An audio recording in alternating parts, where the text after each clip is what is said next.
सबसे पहले देखिए क्वेश्चन नंबर 51 और 51 क्वेश्चन नंबर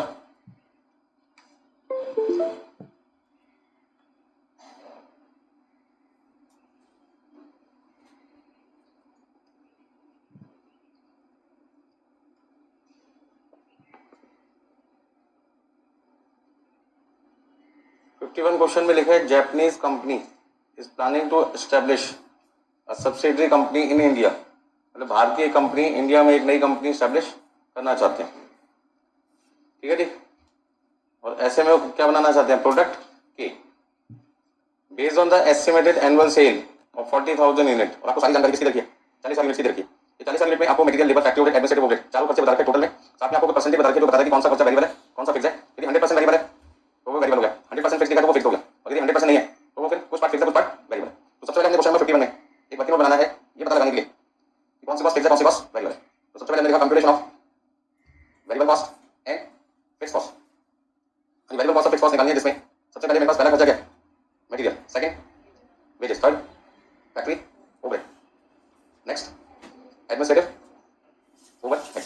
अब इसमें कुछ अमाउंट में देखते हैं टोटल कौन कौन से खर्चे दे रखे थे आपको, तो मैंने लिख दिया। अब इनका टोटल अमाउंट कितना है, टोटल कॉस्ट कितनी है? इसमें से कुछ पार्ट वेरिएबल है और बचा हुआ क्या? Fix cost. तो टोटल अमाउंट आपके पास है 2,10,000, 1,50,000, 92,000 और 40,000। वेरिएबल में लिखा है 100%, मतलब 2,10,000 रुपये की मटेरियल कॉस्ट है। सारा का सारा 100% वेरिएबल है, मतलब कि 2,10,000। ठीक है। लेबर 1,50,000 रुपये, जिसमें 80% वेरिएबल पार्ट है, बाकी फिक्स पार्ट है, मतलब 1,20,000 रुपये। अच्छा फिक्स यहाँ पे कितना वेरिएबल? 2,10,000 में से यदि 2,10,000 माइनस कर दूंगा तो नहीं आएगा। 1,50,000 में से 1,20,000 माइनस किया 30,000। अच्छा 92,000 में 60% वेरिएबल है, तो 92,000 का 60% 55,200। तो बचेगा कितना? 36,800। 40,000 में 35% आपका वेरिएबल है 14,000 और बाकी का 26,000 फिर जाएगा। इन सबको प्लस करने पर आपकी टोटल वेरिएबल कॉस्ट और टोटल फिक्स कॉस्ट आ जाएगी। तो टोटल वेरिएबल कॉस्ट कितनी आएगी? Total variable cost, total fix cost, हाँ जी, इन सबका सम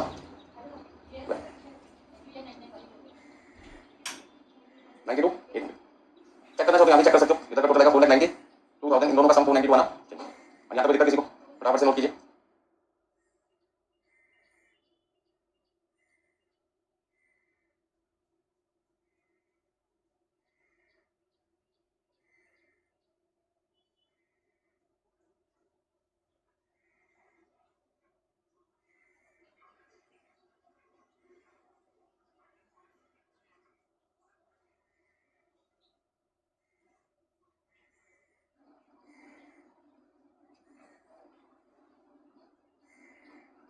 क्वेश्चन आपसे पूछ रहे हैं नीचे, Indian production will be sold by manufacturers representatives who will receive a commission of 8% of the sale price.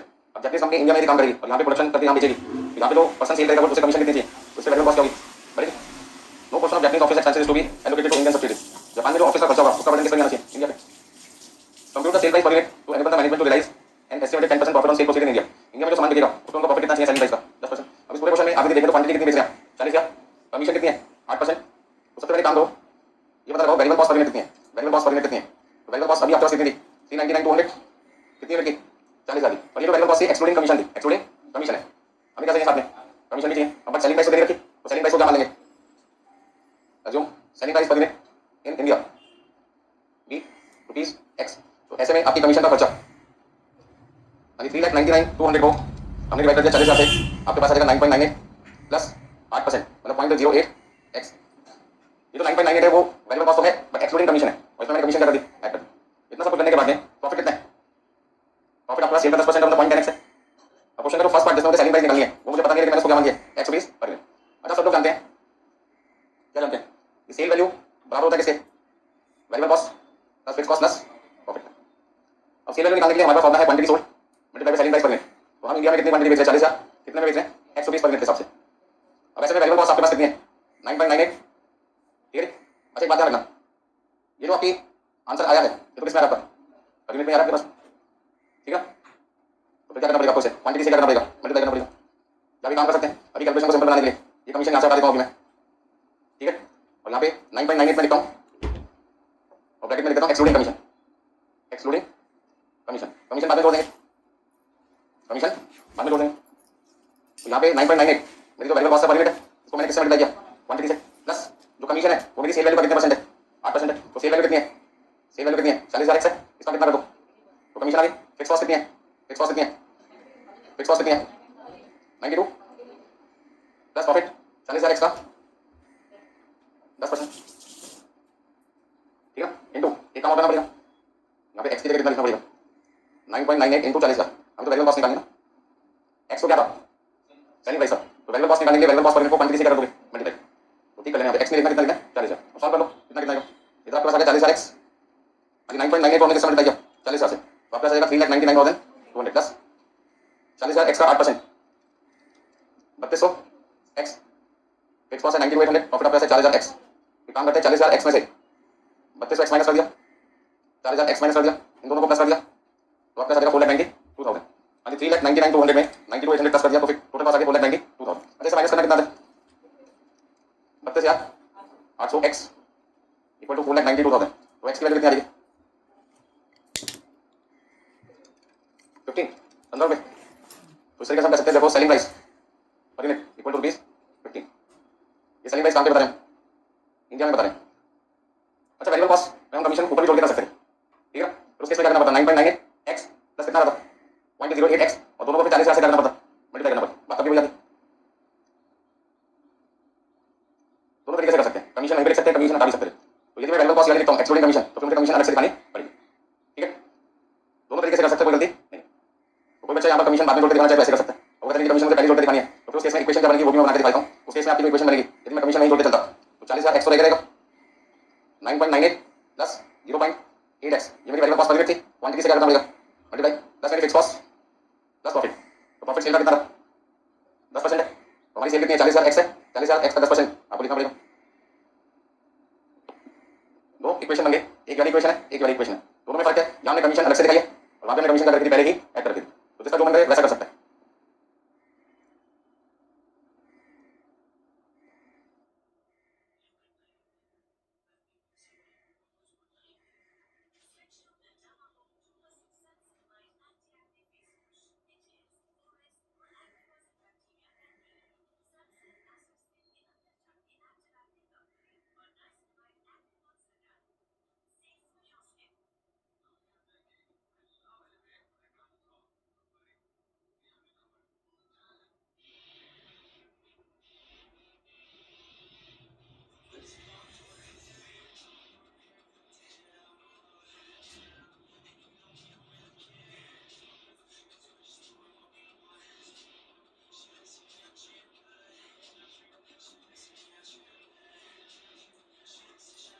लिख सकते हैं, चलिए। अब क्वेश्चन के सेकंड पार्ट में कहते हैं बीबी सेल बताइए रुपीज में और यूएस में, मतलब बीबी सेल दोनों फॉर्म में बतानी है। बीबी सेल निकालने के लिए क्या करोगे? तो कर दिया था सब, तो सॉल्यूशन का फर्स्ट पार्ट आपने कर दिया, सॉल्यूशन का सेकंड पार्ट। अब देखिए बीबी सेल कैसे निकालेंगे। यदि सेलिंग प्राइस 14 रुपये पर यूनिट लेके चलें, तो सबसे पहले सेलिंग प्राइस पर यूनिट कितना है? 40 रुपीज है। वेरिएबल कॉस्ट पर यूनिट कितना है? यदि आप याद रखें तो वेरिएबल कॉस्ट है 9.98 plus 8% of selling price. Selling price कितनी है? 14 रुपये, 8% है ना, तो 8% कितना होता है? 8/100 मतलब 0.08, और सेलिंग प्राइस इस बार 14 रुपये मान के चलने के लिए बोल रहे हैं क्वेश्चन में। यदि मैं 14 रुपये की सेलिंग प्राइस लेके चलूंगा तो 8% आएगा, 1 रुपये 12 पैसे, मतलब 1 रुपये 12 पैसे मेरी कमीशन हो गई, और 9.98 मेरी पहले से वेरिएबल कॉस्ट है, तो 11 रुपये 10 पैसे मेरी वेरिएबल कॉस्ट आ जाएगी टोटल, और मेरा कंट्रीब्यूशन पर यूनिट कितना देगा? कंट्रीब्यूशन पर यूनिट कितना देगा? 40 में से माइनस करके 2.90।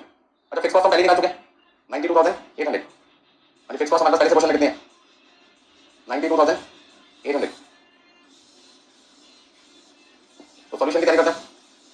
बीईपी सेल्स, बीईपी सेल्स आपको निकालना है किसमें? इन रुपीज, और बीईपी सेल्स आपको किसमें निकालना है? इन यूनिट्स। ये काम करते हैं, पहले यूनिट्स में निकाल देते हैं आंसर, जल्दी निकलेगा। कंट्रीब्यूशन पर यूनिट सीधा कर दो, डिवाइड कर दो, तो 92,800 को यदि मैं 2.90 से डिवाइड कर दूं तो देखो कितना आंसर आता है। मुझे बुक में सॉल्यूशन देखा 32,000 यूनिट्स का, और यदि बीईपी सेल 32,000 यूनिट है तो आप उसको सेलिंग प्राइस से क्या कर दो? मल्टीप्लाई कर दो, तो आंसर 20 में आ जाएगा। और 32,000 को हमने मल्टीप्लाई कर दिया किससे? सेलिंग प्राइस 14 रुपये से, तो आपके पास आ जाएगा 4,48,000। तो बीईपी सेल क्या आपको याद होगा? यदि यूनिट्स में देखा आंसर और अमाउंट में निकालना है तो सेलिंग प्राइस से क्या कर दो? बीईपी सेल को मल्टीप्लाई कर दो। अब आगे क्वेश्चन नंबर 51 आपका खत्म हुआ। देखिए 52 52 नंबर नोट कर लीजिए बराबर से।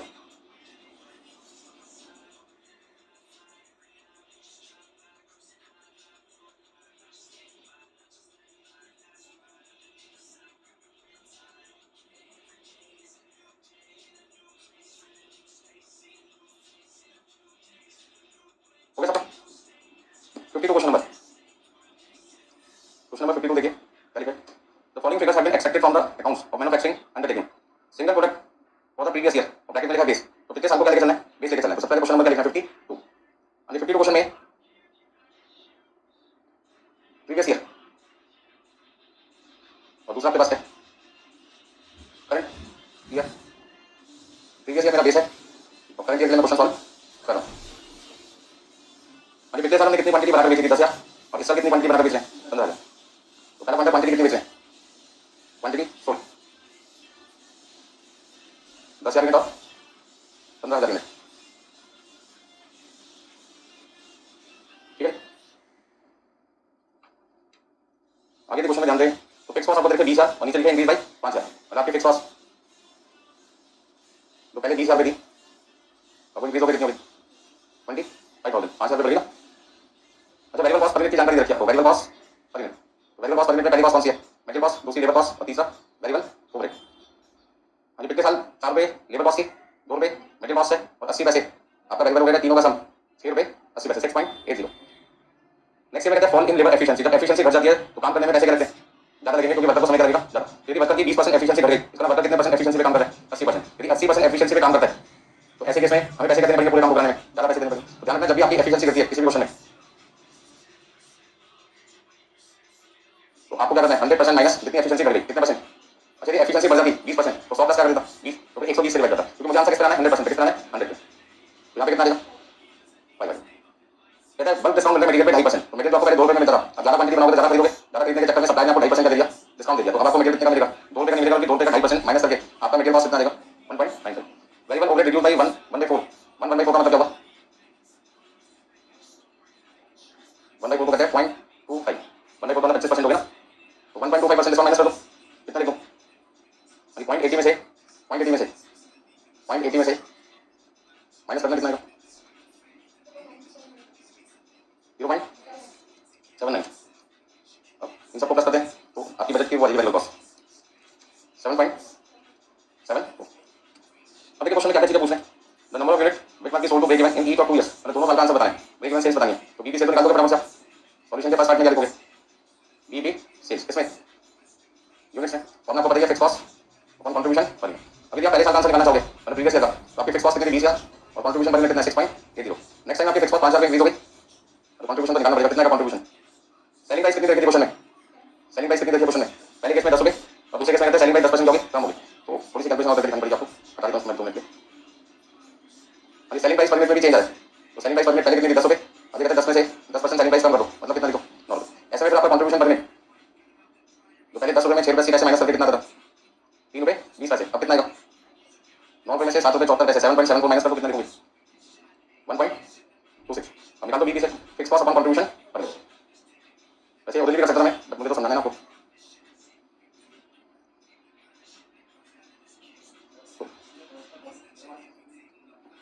फॉलिंग का मतलब फॉल का मतलब है कि आपकी एफिशिएंसी क्या होगी घट गई, इसका मतलब वर्कर स्लो काम कर रहा है, किसी काम को करने में यदि उसका समय 4 घंटे लगता था अब उस काम को करने में कितने घंटे लगेंगे 5 घंटे। तो 4 घंटे को यदि मैं 80% से डिवाइड करूंगा तो उस काम को करने में आपको टाइम कितना लगेगा 5 घंटे का। तो वो कहता भागे दे और भागते भागते टाइम पर काटा चुक जाए, क्या होगा आपकी स्पीड स्लो हो जाएगी, इसे कहते हैं एफिशिएंसी का घटना। ठीक है, तो आपको रेस को पूरा करने में जो समय 4 घंटे लगा था अब वो क्या लगेगा 5 घंटे। मान लो 1 घंटे का वर्कर को 1 रुपये देते थे तो पहले 4 घंटे का 4 रुपये देते थे, अब 5 घंटे का 5 रुपये देना पड़ेगा, ये मतलब। तो जब भी एफिशिएंसी घटती है इसका मतलब क्या वर्कर उस काम को पूरा करने में समय ज्यादा लेगा। एफिशिएंसी बढ़ने का मतलब क्या, आप मान लीजिए भागे थे और मैं आपके पीछे डॉग छोड़ दूं, क्या होगा तो डॉग से बचने के लिए मुझे काटना दे, आपकी स्पीड क्या हो जाएगी बढ़ जाएगी, मतलब एफिशिएंसी बढ़ जाएगी। वो काम तो आप 4 घंटे में पूरा कर देते, मान लो 3 घंटे में पूरा कर लेते हैं, तो आपको पहले मैं 4 रुपये देता कितने दूंगा 3 रुपये। ठीक है, ऐसे ही बच्चा अपनी सोसाइटी में था, सोसाइटी में था बच्चा भागा था नॉर्मल स्पीड से, मेरा जो छोटा बेटा उसने क्या छोड़ दिया सोने नदी का क्या हुआ तो कुछ करोगे पता नहीं चला कहाँ गया वो, और इसलिए वही काम करने यहाँ पे बता एफिशिएंसी बच्ची भागने की क्या होगी बड़ी।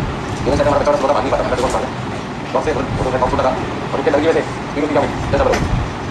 ठीक है, तो कभी कभी आपकी मतलब की एफिशिएंसी घटी जाती है, कभी मतलब की एफिशिएंसी बढ़ी जाती है। किसी मतलब मूड में अच्छा काम कर रहा है ज़्यादा समय काम कम समय में कर देता है एफिशिएंसी बढ़ी, कभी कभी मतलब के हिसाब से मशीन काम नहीं कर रही हो सकता है, मेडिकल को नहीं पा रहा है, वो ठंडी प्रॉब्लम है, मशीन को दिक्कत आ जाए तो तब भी ठीक ना बहुत सारी वजह सकती है जिसकी परफॉर्मेंस कर सकती होते खराब हो सकती है। ठीक है, और हमारी जैसे बारिश चल रही है जल्दी चल आप क्लास में दिखते हुए तो एकदम से आप पढ़ने में इंटरेस्टिंग होंगे और ऊपर से आप ऐसे चल रहे हैं आप सोचोगे सारी करते हैं मैं सोचूंगा प्रॉब्लम। ठीक है, तो कहीं ना कहीं क्या होगा 15-20 मिनट आधे घंटे इस क्लास में आपको सेटल में टाइम करिए और उससे आपके परफॉर्मेंस पे चेक कर सकते हैं। तो कोई भी रीजन हो सकता है जैसे एफिशिएंसी घटी सकती है बढ़ी सकती है। एफिशिएंसी बढ़ गई तो ज़्यादा समय वाला काम कम समय में हो जाएगा, एफिशिएंसी घट जाएगी तो कम समय वाला काम ज़्यादा समय में, समय बढ़ते कैसे नहीं करेंगे। एक बात आपको सेम रेट पे फर्क, रेट पहले 1 रुपये ज़्यादा था 1 रुपये ज़्यादा फॉर एग्जाम्पल 1 रुपये एग्जाम्पल देखो अब आंसर निकाला किसी ने बताओ कितना आंसर निकाला। यहाँ पे मैंने लिखा कौन सा प्रीवियस ईयर, यहाँ पे मैंने करंट ईयर और इनका बीबी सेल्स यूनिट्स और आपको बताइए फिक्स कॉस्ट अपॉन कंट्रीब्यूशन पर तो फिक्स कॉस्ट कितनी दी भाई? फिक्स कॉस्ट कितनी दी? 20,000। और आपके पास में था 3 पॉइंट, तो यहाँ आपकी फिक्स कॉस्ट है 25,000 और 1 पॉइंट, तो आपका आंसर कितना आएगा? 62 0 यूनिट्स। आंसर वैसे देखते हैं यहाँ 19,840। इस पर करेंगे बहुत ज़्यादा मेहनत करनी पड़ती है, और जितनी ज़्यादा क्वांटिटी बेच लो ईबी सेल में, जितनी ज़्यादा क्वांटिटी बेचोगे उतना नुकसान आपका कर, क्योंकि आपको मेहनत ज़्यादा करके अपनी फिक्स कॉस्ट रिकवर करनी पड़ती है, ठीक है ना। तो बीबी सेल हमेशा करनी चाहिए कम होनी चाहिए, मार्जिन ऑफ सेफ्टी ज़्यादा, क्योंकि बीबी सेल का काम है फिक्स कॉस्ट को रिकवर करना। तो बीबी सेल कम होगी, इस पर फिक्स कॉस्ट जल्दी रिकवर होगी और एमओएस बनने पर प्रॉफिट ज़्यादा होगा। तो पहला आंसर आपने निकाल दिया। अब दूसरा आंसर क्या पूछेंगे आपसे? क्या पूछें? आंसर बनना कौन से पूछें? The number of units good, the number of units which would have to be sold to double the profit of the base year under base year condition। और कौन से लिए काम करते हैं? Base year under previous year. तो मुझे base के लिए काम करना है, यहाँ पर मुझे क्या निकालना है? डिजायर सेल्स निकालना है, डिजायर सेल्स किसमें? यूनिट्स में निकालना है। कौन से ईयर के लिए? बेस ईयर का प्रीवियस, और क्या करते हैं? Fix cost the desire profit divided by contribution. अभी कहते हैं जो फिक्स कॉस्ट है वो कितनी है? 20,000 20 में 20,000 दूसरी बात है 20,000 को बेस ईयर की बात करते हैं। और ये कहते हैं double the profit of the base year. Base year का प्रॉफिट कितना था? तो पहले तो बेस ईयर का प्रॉफिट निकालना पड़ेगा, बेस ईयर का प्रॉफिट निकालना पड़ेगा। तो बेस ईयर का प्रॉफिट कैसे निकालोगे? वापस वर्किंग नोट पे चलते हैं। अभी प्रॉफिट कैसे निकालते हो? ज़्यादा कंट्रीब्यूशन माइनस फिक्स कॉस्ट करके। कंट्रीब्यूशन कैसे निकालेंगे? कंट्रीब्यूशन निकालने के लिए क्वांटिटी को आपको देखिए 10,000 में, उसे कंट्रीब्यूशन पर मिनट से कर दो। अरे भाई तो प्रॉफिट निकालने के लिए कंट्रीब्यूशन पर मिनट को मैंने क्वांटिटी से मल्टीप्लाई किया और माइनस फिक्स कॉस्ट कर दिया। तो 32,000 में से 20,000 माइनस किया, 32,000 में से 20,000 माइनस किया, मेरे पास आ गया 12,000 का प्रॉफिट। लेकिन मैं अगले साल का प्रॉफिट निकालना चाहता हूँ, तो 15,000 मिनट को 1 रुपये 26 पैसे से कर दो, मल्टीप्लाई कर दो। तो 15,000 मिनट को 1 रुपये 26 पैसे से मल्टीप्लाई किया और उसमें से फिक्स कॉस्ट 25,000 रुपये कर दी माइनस। 15,000 को 1 रुपये 25 पैसे से मल्टीप्लाई करके कितना आता है? 1 रुपये 26 पैसे 25 कितना? 1 रुपये 26 पैसे से मल्टीप्लाई करके कितना आता है? 12,900। तो 6100 रुपये का क्या देगा? लॉस आ जाएगा, प्रॉफिट की जगह जाएगा लॉस। तो कौन से ईयर के प्रॉफिट को डबल करने की बात कर रहा है? करंट ईयर के या प्रीवियस ईयर के? प्रीवियस ईयर के। ध्यान से पढ़ो, सबको बुक में लिखा है, मैं कुछ नहीं बोल रहा हूँ। लिखा गया साफ साफ number of units which would have to be sold, कितनी क्वांटिटी बेची जाए तो double the profit of the base year, ताकि बेस ईयर का प्रॉफिट क्या हो सके। तो बेस ईयर का प्रॉफिट कितना? 12,000। तो डबल किसको करना है? प्रीवियस ईयर के प्रॉफिट को 12,000 को 12,000 का डबल कितना देगा? 24,000। तो 24,000 को कंट्रीब्यूशन पर मिनट 3 रुपये 20 पैसे से क्या कर दो, डिवाइड कर दो, कितना आंसर आएगा? 44,000 डिवाइड बाई 3 रुपये 20 पैसे, 13,785 में 13,750 में आपका आंसर आएगा। अक्सर बच्चों के आंसर क्यों गलत होते हैं? क्वेश्चन पूरा ध्यान से पढ़ते हैं, कौन से बराबर करें और डबल लिख लेते हैं, डबल करते थे पूछ अमाउंट को। नेक्स्ट पॉइंट आपके पास में the number of units which will have to be sold in the budget year. कौन से की बात कर रहे हैं? करंट ईयर की। तो अब आपको जो डिजायर सेल्स निकालनी है वो किस लिए निकालनी है? करंट ईयर के लिए। देखो फॉर्मूला तो सेम ही रहेगा, बस फर्क कितना पड़ेगा? कितने साल के केस में फिक्स कॉस्ट, कितने साल की थी? इस साल के केस में इस साल की फिक्स कॉस्ट होगा, कंट्रीब्यूशन इस साल के। तो इस साल की फिक्स कॉस्ट कितनी है? 25,000। क्या लिखा है? The number of units which will have to be sold in the budget year to maintain the profit level of preceding year। मतलब इस साल को आपका प्रॉफिट होना चाहिए डिजायर प्रॉफिट, तो कितने साल के प्रॉफिट को मेंटेन करना चाहिए? कितने साल के प्रॉफिट के बराबर होना चाहिए? तो इस बार का डिजायर प्रॉफिट किसके ऊपर है? प्रीवियस ईयर के प्रॉफिट के बराबर। प्रीवियस ईयर का प्रॉफिट कितना है? तो आप 12,000 रुपये का डिजायर प्रॉफिट मान के चलो। कंट्रीब्यूशन है 1 रुपये 26 पैसे पर मिनट। 37,000 को 1.26 से कर दो, डिवाइड कर दो, कितना आंसर? 2936 5। दोबारा समझाऊँ लीजिए आगे, नोट कर लीजिए।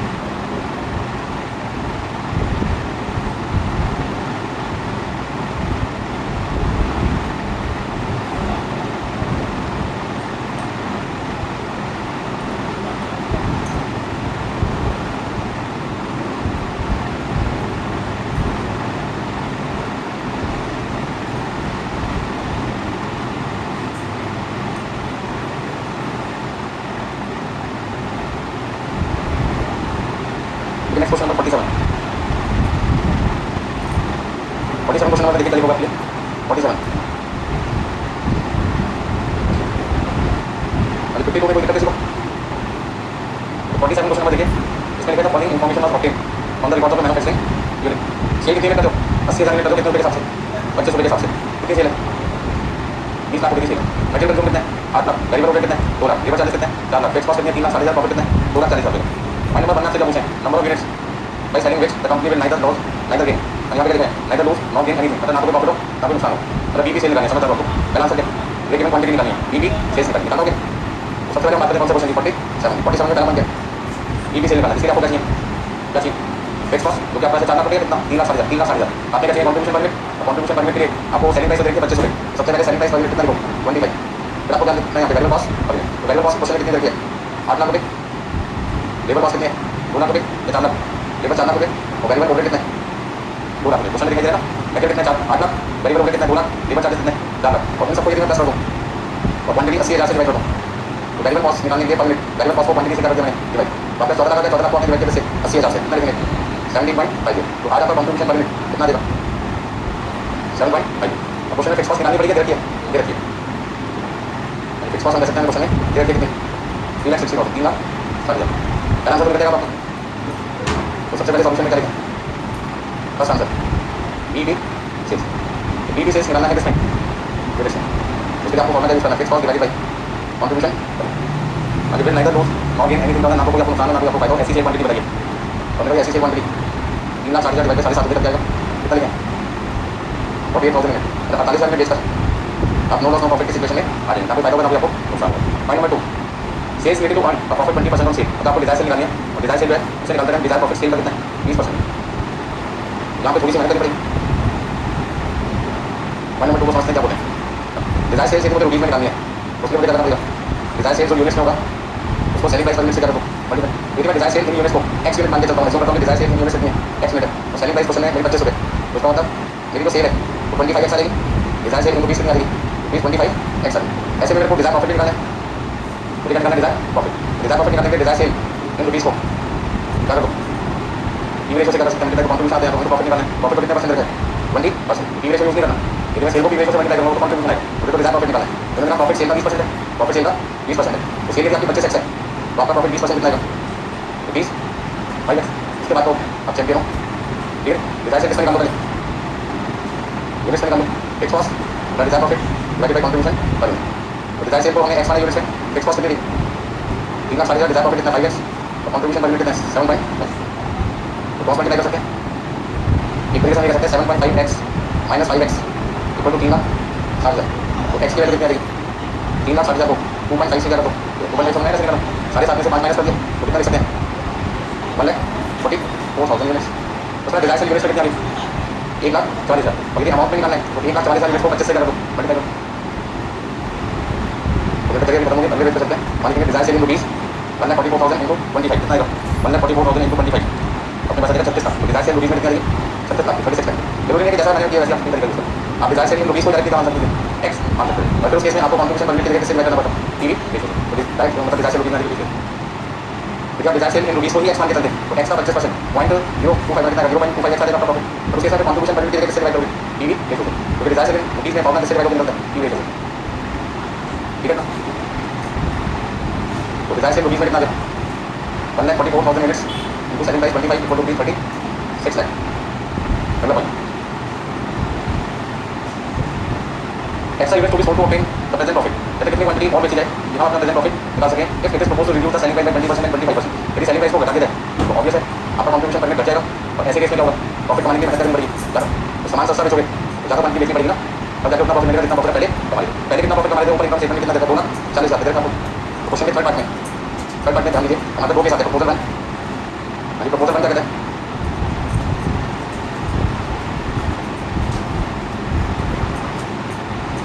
प्रपोजल वन सेलिंग प्राइस कितनी घटानी थी 20% तो आपकी रिवाइज सेलिंग प्राइस कितनी आ जाएगी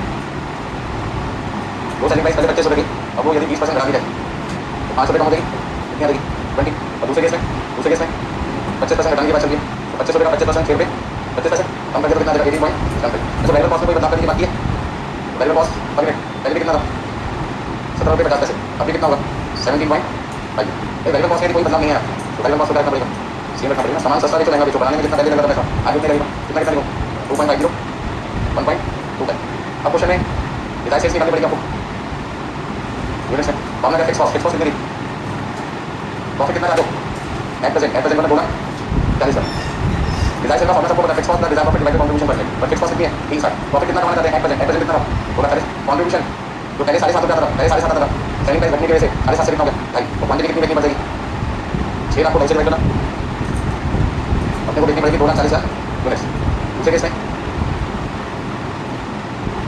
और भी ज़्यादा बेचनी पड़ेगी अच्छा प्रेजेंट सेल्स कितनी थी पहले हम कितनी सेल करते हैं एक्जिस्टिंग सेल कितनी थी 80,000 तो यदि हम अपना सेलिंग प्राइस को बढ़ा देंगे तो हमें कितना प्रॉफिट हम पहले कमाते थे उतना प्रॉफिट कमाने के लिए कितनी क्वांटिटी एक्स्ट्रा बेचनी पड़ेगी 1,60,000 extra quantity to be sold to earn profit rupees 2,40,000 मतलब 2,40,000 40,000 रुपये का प्रॉफिट कमाने के लिए पहले मैं 80,000 में बेच रहा था, लेकिन मैं सेलिंग प्राइस को 20% घटा दूँ तो उसी प्रॉफिट को कमाने के लिए मुझे क्वांटिटी 80 से कितनी बेचनी पड़ेगी? 240, मतलब 1,60,000। और इस वाले केस में तो काम 80,000 हो जाता है, अब वो कितने से होगा? 4 चीज़ें, तो मुझे कितनी एक्स्ट्रा बेचनी पड़ेगी? जाना बस समझना। क्वेश्चन में क्या पॉइंट था? 240 कमाने के लिए पहले हम 80,000 को बेच रहे, सेलिंग प्राइस यदि कम कर दी जाए तो उसी प्रॉफिट को कमाने के लिए अब हमें क्या करना पड़ेगा? 2,40,000 के प्रॉफिट को कमाने में पहले कितने में बेच रहे? 80, अब कितनी बेचनी पड़ेगी? 240, तो कितनी क्वांटिटी एक्स्ट्रा बेच के आपको सेम प्रॉफिट मिलेगा? 1,60,000। यदि सेलिंग प्राइस 25% घटा दी जाए तो जो प्रॉफिट 80,000 में बेचने में जाता है उस प्रॉफिट को कमाने के लिए 4,80,000 में बेचनी पड़ेगी, और 4,80,000 में बेचकर आपको वही प्रॉफिट मिलेगा जो 80 से मिल रहा था, मतलब कितनी में आपको फालतू बेचनी पड़ेगी? एक्स्ट्रा बेचनी पड़ेगी 4,000 में। पॉइंट नंबर 4 में क्या पूछे? Selling price to be fixed to bring down the break even point to 10,000 units under present condition. ये आपको याद होगा मैंने नेक्स्ट क्वेश्चन कराया था जहां पे बीबी सेल कम हुई थी, कम हो गई थी। तो जब बीबी सेल कम हो जाएगी तो कहीं ना कहीं आपको क्या करना पड़ेगा? बीबी सेल कम हो रही है, इसका मतलब कंट्रीब्यूशन पर रेट बढ़ेगा घटे? सोच के बोलना, सोच के बोलना। यदि मेरी बीबी सेल निकालने का फॉर्मूला मुझे याद आ जाए तो फिक्स कॉस्ट को कंट्रीब्यूशन पर रेट से क्या करते हैं भाई? यदि बीबी सेल घट रहा है, बीबी सेल घट है तो बीबी सेल घटने की दो वजह, या तो फिक्स कॉस्ट घटे या कंट्रीब्यूशन पर रेट बढ़े, ठीक है ना? तो न्यूमरेटर घटे तो बीबी सेल कम हो सकती है, या फिक्स कॉस्ट पे कोई फर्क नहीं पड़ता, कंट्रीब्यूशन पर रेट क्या बढ़ जाए तो भी आपकी बीबी सेल जा सकती है। तो इन्होंने तो सेलिंग प्राइस की बात की है, इसका मतलब बीबी सेल को घटाने के लिए हम किसकी बात करें? Selling price. सेलिंग प्राइस का कनेक्शन किससे? कंट्रीब्यूशन से। इसका मतलब मुझे कहीं ना कहीं बीबी सेल के लिए कंट्रीब्यूशन का सारा लेना पड़ेगा। यहाँ पे नोट करिए सबने, बोलो भाई। तो नेक्स्ट पॉइंट आपके पास में क्या है? पॉइंट नंबर 4 में बीबी सेल, इसको निकालने का फॉर्मूला सबको पता है, fix cost in rupees divided by contribution per unit, ठीक है? अब कंट्रीब्यूशन पर यूनिट को कैसे लिख सकते हैं? Selling price per unit minus variable cost per unit. अभी हमारी जो बीबी सेल है वो कितनी हो रही है? Drop down to 10,000, drop down to 10,000 का मतलब है 10,000 तक हो गई है। पहले कितनी थी बीबी सेल? सबसे पहले पॉइंट में 48,000 कितनी थी? 48। क्वेश्चन का फर्स्ट पार्ट देखो, तो फर्स्ट पार्ट में कंपनी की प्रेजेंट बीबी सेल कितनी थी? 48,000। 48,000 से घटकर कितनी हो गई? 10,000, या 48,000 में 10,000 कम हुई है? 38,000 लगी क्या? आपको क्या लैंग्वेज में 48,000 से 10,000 रह गई है, या 48 में 10 कम हो गया 38,000 रह गई है? बोलो क्या क्वेश्चन में आपकी बीबी सेल 48,000 माइनस 10,000, 38,000 लिखो, 10,000 लिखो, 10,000 तो लिखा है drop down to, drop down by लिखा, बाई लिखा होता तो 10,000 से कम करनी है, 38,000 यहाँ पे, और ड्रॉप डाउन टू 10,000 का मतलब घटकर कितनी रह गई? 10,000, मतलब घटकर अब आपकी बीबी सेल 10,000 में रह गई है। फिक्स कॉस्ट कितनी थी क्वेश्चन में? सेलिंग प्राइस पर यूनिट मुझे ढूंढना है, और वेरिएबल कॉस्ट पर यूनिट मुझे क्वेश्चन में पता कितनी है? 17 रुपये 50 पैसे। वेरिएबल कॉस्ट पर कोई फर्क पड़ा है तो पहले भी 17 रुपये 50 पैसे थी, अभी 17 रुपये 50 पैसे। अब आपको क्या लगता है क्वेश्चन सॉल्व कर पाओगे? हाँ जी बिल्कुल कर सकते हैं। तो 10,000 को मैंने मल्टीप्लाई किया किससे? सेलिंग प्राइस पर यूनिट से, और 17 रुपये 50 पैसे से। 10,000 सेलिंग प्राइस मल्टीप्लाई किया और 10,000 किससे किया? वेरिएबल कॉस्ट से। तो सेलिंग प्राइस पर यूनिट निकालने के लिए मुझे क्या करना पड़ेगा? 3,60,000 रुपये में, अच्छा यहाँ पे साइन माइनस का राइट हैंड साइड पे जाके क्या देगा? प्लस कितना? 1,75,000 डिवाइडेड बाई 10,000, कितना लिखूं दोनों का सम? 535 डिवाइड बाई 10,000, तो मेरा आंसर कितना देगा? रुपीस 53.5। तो यदि मैं अपने प्रोडक्ट की सेलिंग प्राइस जो अभी क्वेश्चन में 25 रुपये चल रही है, अभी क्वेश्चन में ओरिजिनल सेलिंग प्राइस कितनी थी? 25। जब मेरा प्रोडक्ट 25 रुपये में बिका था, ध्यान से समझे, तो उस समय मेरी बीबी सेल थी 48,000। जब 25 रुपये सेलिंग प्राइस थी, बीबी सेल कितनी थी? 48,000। अभी मैं अपनी सेलिंग प्राइस को 25 रुपये की 25 की जगह 53.50 कर दूं तो मेरा बीबी सेल जो 48,000 आता था कितना आएगा? 10,000। इतना कम क्यों हो गया? तो मैंने सेलिंग प्राइस डबल से भी करा दी, ज्यादा 25 का डबल 50 होता है, उससे भी ज्यादा सेलिंग प्राइस कर दी, तो इससे कंट्रीब्यूशन क्या होगा? बहुत ज्यादा देगा। तो कंट्रीब्यूशन बहुत ज्यादा मिलेगा तो कम एफर्ट लगा के आपकी फिक्स कॉस्ट कर देगी, देखा हो जाएगी, ठीक है ना? भाई आप ऐसे सोचो कोई एक सामान है जो 100 किलो है तो आपको अकेला उठाना पड़े, तो उसे उठाते उठाते आप भी उठ सकते हो सकते नहीं, क्योंकि पूरा 50-60 लोग और वजन कितना बना है? 100 किलो, तो आपको क्या एफर्ट कम लगेगा, ज्यादा लगेगा आपके? वही काम यदि 100 लोग मिलकर करें, ठीक है ना? हमने उस वजन में क्या किया? चेन लगा दी, और 100 लोग मिलकर क्या करें? 100 खींच रहे, क्या लगेगा? एफर्ट कम लगेगा, ठीक है ना? क्योंकि 100 लोगों की पावर आ गई ना उसमें, 100 मैन पावर होगी। ऐसे वहां पे आपने सुना है 10 horse power, 5 horse power, 3 horse power. तो 3 हॉर्स पावर का मतलब है वो काम जो 3 हॉर्सेस से किया जाता था, वो काम उस मशीन के थ्रू है, इसका उस मशीन की क्षमता किसके बराबर होगी? 3 हॉर्सेस के बराबर होगी, इसलिए उसकी पावर का नाम रख दिया 3 हॉर्स पावर, ठीक है ना? ऐसे मान लीजिए मैं किसको उठा रहा था हॉर्स के एलिफेंट से, तो पावर का नाम क्या रहता? Elephant power. आपने देखा होगा जहाँ लेक होते जंगल होते हैं वहाँ बड़े बड़े पेड़ उठाने के लिए, काटने के बाद किसका यूज करते हैं? एलिफेंट से, ठीक है ना? वही काम यदि हम उस मशीन से करते तो मशीन की क्षमता किसके बराबर होती? एलिफेंट के बराबर। अभी जो सामान वहाँ पे 2 एलिफेंट उठा रहे हैं, यदि वो एक मशीन उठा लेती तो हम कहते हैं उस मशीन की क्षमता किसके बराबर है? 2 एलिफेंट, ठीक है ना? तो हॉर्स पावर नाम कैसे पड़ा वो मैं आपको समझा रहा था। 53.50 आपका आंसर आ गया, रिपीट करो, नोट कीजिए। पॉइंट नंबर 3 दिखा देते हैं, देखो पॉइंट नंबर 3 में कुछ नहीं करे, बस ये कहते हैं यदि हमारी आप शर्त मान लो, मैंने क्या शर्त है? वो कहते हैं सेलिंग प्राइस को 20% घटा के देखो और 25% घटा के देखो, मतलब सेलिंग प्राइस को यदि 20% और 25% घटा के देखोगे तो ऐसा करने से क्या होगा? मैंने कहा ऐसा करने से हमारा कंट्रीब्यूशन पर यूनिट जो 7.5 रुपये आता था वो 2.5 आएगा और 1.25 आएगा, जिससे आपको 2,40,000 रुपये प्रॉफिट कमाने के लिए जहाँ पहले 80,000 में बेचनी पड़ती थी अब बेचनी पड़ेगी 2,40,000, मतलब कि 1,40,000 में फालतू बेचनी पड़ेगी 2,40,000 के प्रॉफिट को कमाने के लिए। और यदि आपने सेलिंग प्राइस 25% घटा दी तो कंट्रीब्यूशन जो पहले 7 रुपये 50 पैसे था पर मिनट वो 1.25 हो जाएगा। जब आपके पास में कमाई कम होगी तो प्रॉफिट को बढ़ाने के लिए या जितना प्रॉफिट पहले कमा रहे थे उसको कमाने के लिए मेहनत करनी पड़ेगी, ज्यादा करनी पड़ेगी। तो उसके आपका आंसर 2,40,000 का कितने में बेच के आएगा? 480। पहले कितने में काम बन जाता था? 80 में। तो उसमें 4 लाख यूनिट ज्यादा बेचोगे तब जाके उतना प्रॉफिट कमा पाओगे जितना प्रॉफिट पहले कमाते थे। कब ऐसा होगा? यदि सेलिंग प्राइस 25% कम हो जाए। रिपीट करना कोई point?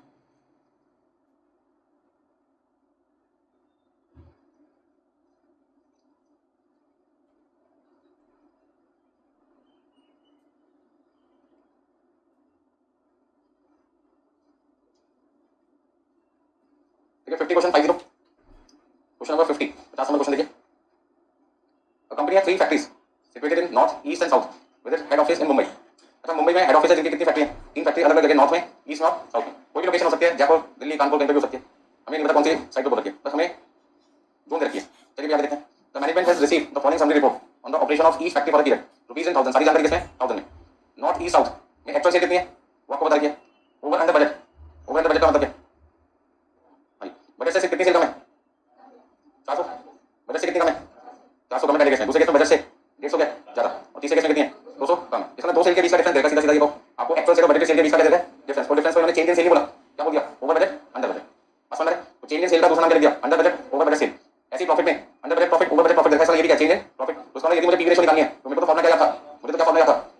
Change in profit change in sale into 100.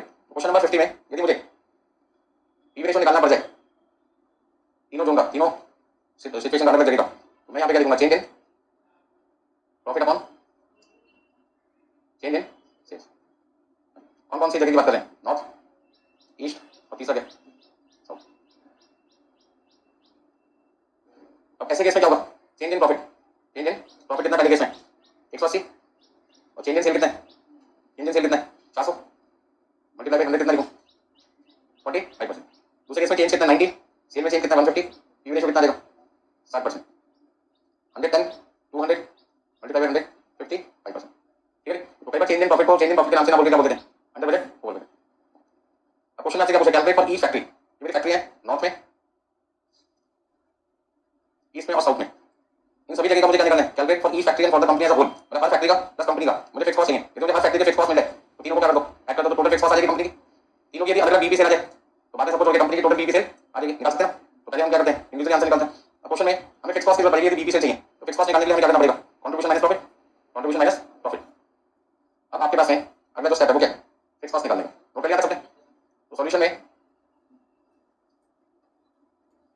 Computation of BB sales and fix cost. तो पहले फिक्स कॉस्ट लिख देते हैं. हमें इंडिविजुअली भी चाहिए और टोटल भी चाहिए. तो आंसर दो तरीके से निकालना है.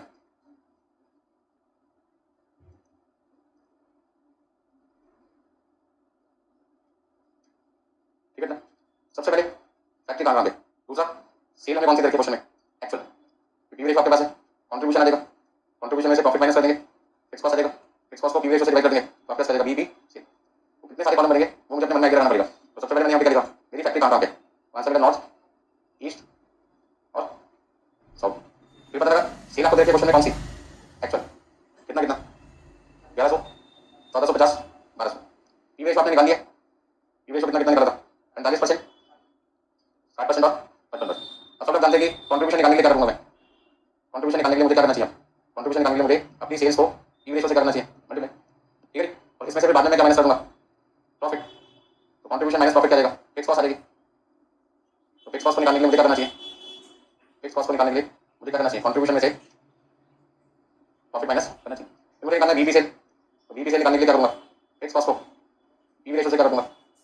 डिवाइड करूंगा. चलो जल्दी बताओ. 1100 का 45%, 295, 1450 का 60%, 870 70, 1200 का 55%, 660 660. अच्छा प्रॉफिट क्वेश्चन में दे रखा है 135 210 330. माइनस किया तो आपके पास फिक्स कॉस्ट पहले केस में कितने आएगी? 360. 495 में से 135 कर दो माइनस. इधर कितना आ जाएगा? 660 और 330. टोटल फिक्स कॉस्ट कितनी आ रही है? सबको ऐड कर लो. 360 प्लस 660 प्लस 330 आपके पास आ जाएगा 1350. ठीक है कितना? नेक्स्ट बीबी से. बीबी से निकालने के लिए क्या करोगे? Fix cost divide by PV ratio. Fix cost divide by PV ratio. Fix cost divide by PV ratio. सबका आंसर निकाल लो. पहले में कितना आएगा? 800 1100 600. सबका सम 20.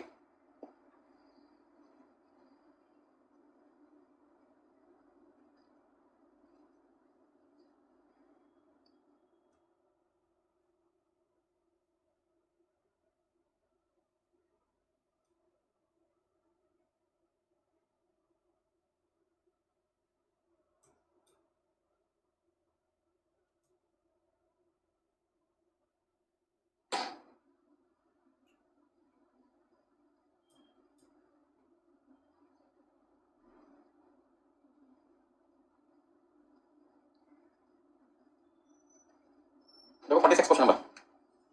ऐसे क्वेश्चन एग्जाम में अक्सर पूछे जाते हैं, छोटे क्वेश्चन होते हैं और मैंने कहा क्वेश्चन इतने छोटे होते हैं इतने खतरनाक होते हैं कई बार। 46 क्वेश्चन नंबर 46 46 हाँ 46 क्वेश्चन में लिखा है Z limited sale its product at ₹30 पर यूनिट। कंपनी अपना प्रोडक्ट कितने में बेच रहे हैं? ₹30 में बेच रहे हैं। During the quarter on 31 March it produce and sold 16,000 unit suffered a loss of ₹10 per unit. कहते जब आप अपना प्रोडक्ट ₹30 में बेच रहे थे 16,000 यूनिट तो आपको ₹10 पर यूनिट का क्या होता लॉस। तो उसका आपकी सेल कितनी थी? दो अलग अलग इन्फॉर्मेशन हो गई। फर्स्ट इन्फॉर्मेशन सेकंड पहली इन्फॉर्मेशन में सेलिंग प्राइस पर यूनिट कितना है? ₹30। सेलिंग प्राइस पर तो कोई फर्क पड़ नहीं रहा दोनों केस में। पहले केस में क्वांटिटी कितनी बेच रहे हो? 16,000 यूनिट और दूसरे केस में कितनी क्वांटिटी बेच रहे हो? 40,000। पहले केस में लॉस पर यूनिट है, लॉस पर यूनिट कितना है? ₹10। और दूसरे केस में प्रॉफिट पर यूनिट आपके पास है, प्रॉफिट पर यूनिट कितना है? प्रॉफिट पर यूनिट कितना है? ₹8। एक जगह लॉस है दूसरी जगह प्रॉफिट। जब आपका इन्फॉर्मेशन यूनिट में तो आपसे किसका कन्वर्ट करो अमाउंट में। तो यदि मुझसे कोई पूछे सेल कितनी आपकी तो मैं कहूँगा 16,000 यूनिट ₹30 से मल्टीप्लाई करो 4,80,000। तो लॉस कितना देगा? 16,000 को 10 से मल्टीप्लाई करो 1,60,000। यदि मैं 30 को 40 लाख से मल्टीप्लाई करूँ 12,00,000। देखो कल भी मैंने बताया 4 जीरो यहाँ पे 1 जीरो यहाँ कितने जीरो गए? 5 जीरो 5 जीरो मतलब 1,00,000 को भी गया। तो 4 को मैंने 3 से मल्टीप्लाई किया 12 लाख हो गए। तो सोचो 16,000 यूनिट पे सेल 40 आ रही है तो 40,000 यूनिट पे सेल एक चीज होगी बढ़ेगी ना। तो यहाँ पे इस बार आपका प्रॉफिट मतलब लॉस से क्या आ गया? इस बार प्रॉफिट आ गया कितना? इन दोनों को मल्टीप्लाई कर दो 3,20,000। अब तो आप चैंपियन ऑफ इसको निकालने में क्या निकाल सकते हो? क्या निकाल सकते हो? PV ratio. तो पीवी रेशो निकाल दो। पीवी रेशो कैसे निकाल दो? Change in profit upon change in sale into 100। या मैंने कहा था higher profit minus lower profit upon higher sale minus lower sale into 100। ये फॉर्मूला मैं कभी यूज करना पसंद करता हूं। जब एक वैल्यू लॉस का दूसरी वैल्यू प्रॉफिट में लॉस का नेगेटिव लॉस का मतलब नेगेटिव। आप यदि यहाँ पे प्रॉफिट वर्ड लिखना चाहें तो प्रॉफिट वर्ड लिख सकते हैं। बस यहाँ पे क्या लगा दो साइन लगा। तो हायर प्रॉफिट कितना है? 3,20,000। लोअर प्रॉफिट कितना है? माइनस 1,60,000। हायर सेल कितनी है? 12,00,000 और लोअर सेल कितनी है? 4,80,000 को डिवाइड कर दो किससे? 7,20 से देखना कितना आता है? 66.6666 आता है। 66.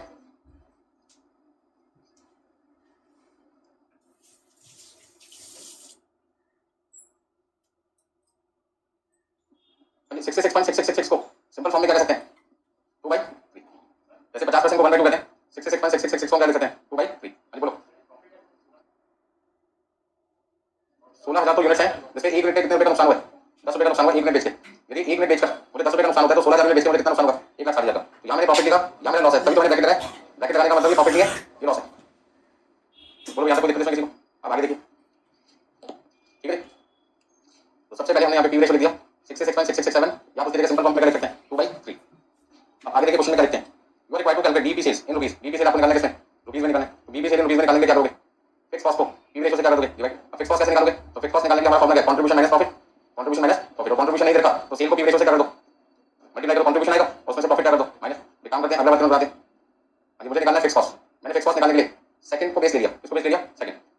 अब जो सेल है वो भी कौन से पार्ट की होनी चाहिए? सेकंड। पी रेशो तो दोनों का सेम होगा माइनस प्रॉफिट कौन से? सेकंड का। अब सेल कितनी थी? पी रेशो कितना है? 2/3 लिख सकते हो। 66.6666 लिख सकते हो माइनस प्रॉफिट सेकंड का कितना था? तो 12,00,000 का टोटल कितना आएगा? 8,00,000।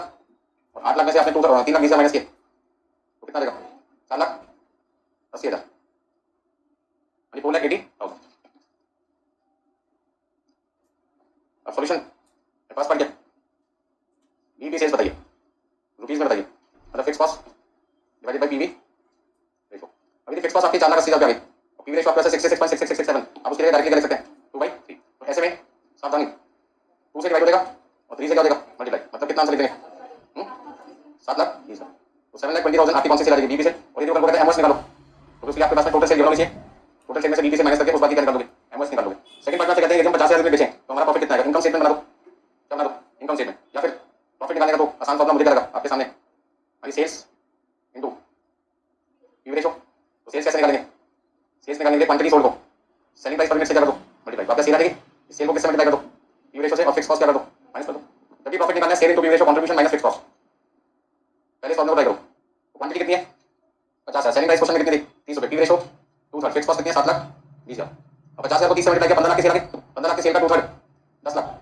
तो 10,00,000 मेरा कंट्रीब्यूशन आ गया 7,20,000 मेरे फिक्स कॉस्ट आ गए। तो मैं कह सकता हूं 2,80,000 मेरे पास क्या देगा? फिक्स कॉस्ट कितनी थी? 480। थोड़ा सा करेक्शन करना मैंने 7,20 लिख दिया गलती से। फिक्स कॉस्ट कितनी थी? 4,80,000। कितना लिखेंगे? 5,30,000। फिक्स कॉस्ट लिखनी थी। फिक्स कॉस्ट की जगह मैंने 7,20 बीबी से लिख दी गलती से। तो करेक्शन कर दीजिए 480 लिखना आपने फिक्स कॉस्ट के नाम का। कंट्रीब्यूशन 10,00,000 प्रॉफिट कितना देगा? 5,20,000। 46 क्वेश्चन का थर्ड पार्ट बहुत अच्छा पॉइंट है। Minimum level of production where the company need not to close the production. वो क्वांटिटी बताइए जो कंपनी को बनाकर बेचनी है, need not to close the production if unavoidable fix cost is 1,50,000। ठीक है, दो तरीके के फिक्स कॉस्ट हो गए, एक अवॉइडेबल और दूसरी कौन सी हो गई अनअवॉइडेबल। तो सबसे पहले बताओ क्वेश्चन में फिक्स कॉस्ट थी कितनी, क्वेश्चन में फिक्स कॉस्ट थी कितनी, क्वेश्चन में फिक्स कॉस्ट कितनी है, टोटल फिक्स कॉस्ट आपके पास है 4,80,000। इसमें दो तरीके की फिक्स कॉस्ट है, कौन कौन सी, अनअवॉइडेबल फिक्स कॉस्ट कितनी है 1,50,000 और दूसरी फिक्स कॉस्ट कितनी है अवॉइडेबल फिक्स कॉस्ट।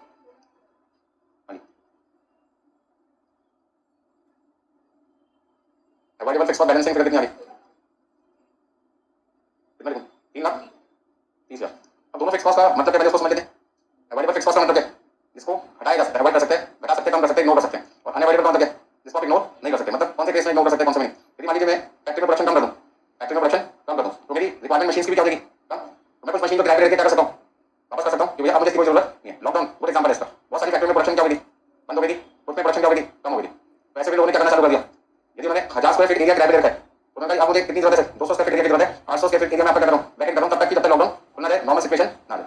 आप तो मैं सारी जगह खाली कर दूं। उस समय मकान मालिक को भी क्या लगा था यार ये पूरा ही खाली कर देगा तो 200 स्क्वायर फीट का तो किराया था वो क्या ना बंद हो जाएगा, मार्केट में कोई नया कस्टमर मिलेगा तो हमारी जगह का किराया है।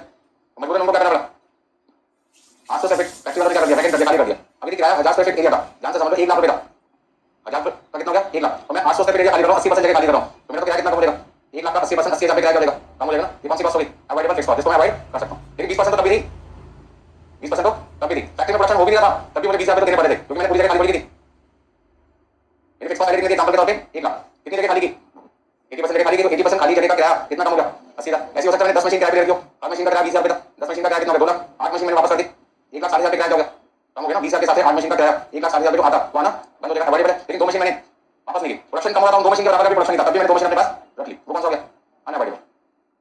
बस अंदर मैंने जरूरत 2 मशीन की भी नहीं थी, मैंने कहा 200 रुपए कल को कोई कस्टमर आ गया और एक मशीन नहीं होगी तो वैसे ही बात देगा, अगर आपको सामान का ऑर्डर कर दूं तो इज्जत बनाने के लिए रेपुटेशन बनाने के लिए हम क्या करते हैं 2 मशीन रख लेते हैं। ठीक है, बहुत सारे लोगों ने क्या किया, जैसे कोचिंग इंडस्ट्री की बात करें, अभी हम दिल्ली में रखने की बात करें, क्या देखा आपने कितने सारी जगह वैकेंट हो गई रखने के लिए।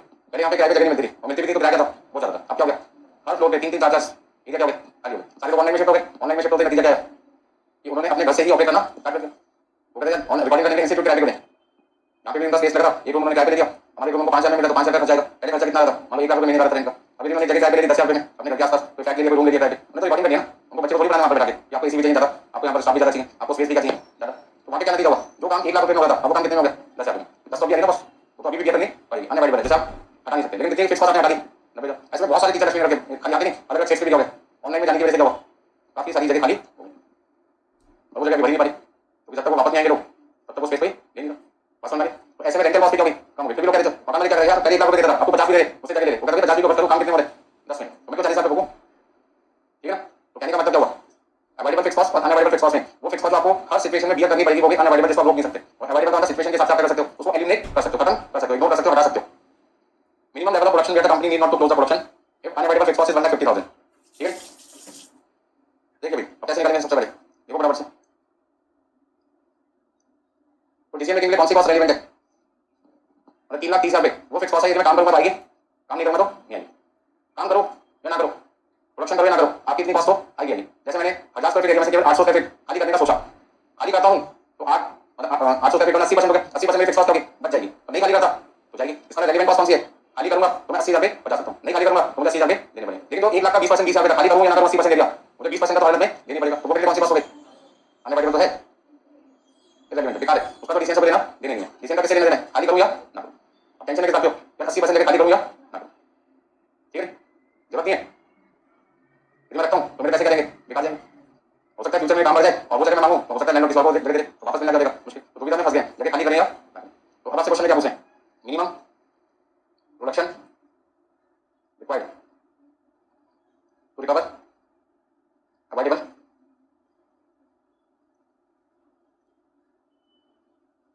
Fix cost.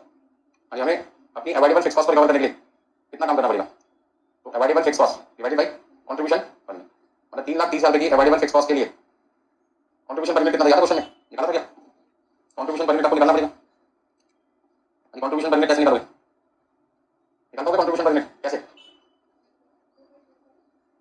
क्वेश्चन में सबसे पहले सेलिंग प्राइस पर मिनट कितनी है, सेलिंग प्राइस पर मिनट कितनी है 30 रुपए, और यदि सेलिंग प्राइस पर मिनट 30 रुपए और पी रेशो 2/3 तो 30 रुपए का 2/3 कितना हुआ 20 रुपए।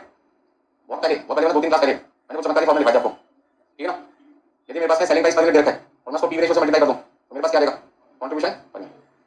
ठीक है ना? पर यूनिट का आंसर भी किसमें आएगा?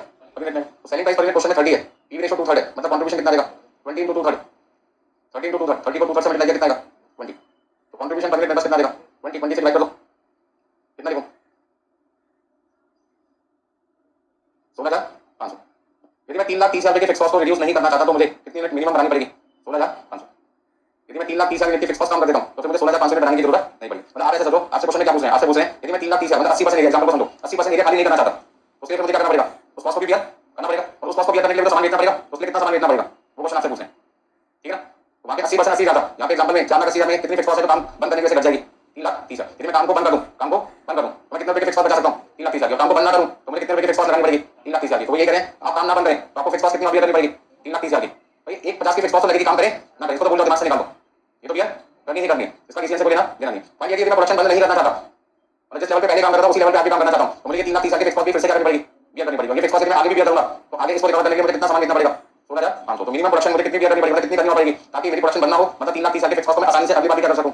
रिकवर कर सकूं, बियर कर सकूं। ये मतलब है, नोट कर लीजिए बराबर से। ठीक है, 42 क्वेश्चन नंबर 42, क्वेश्चन नंबर 42।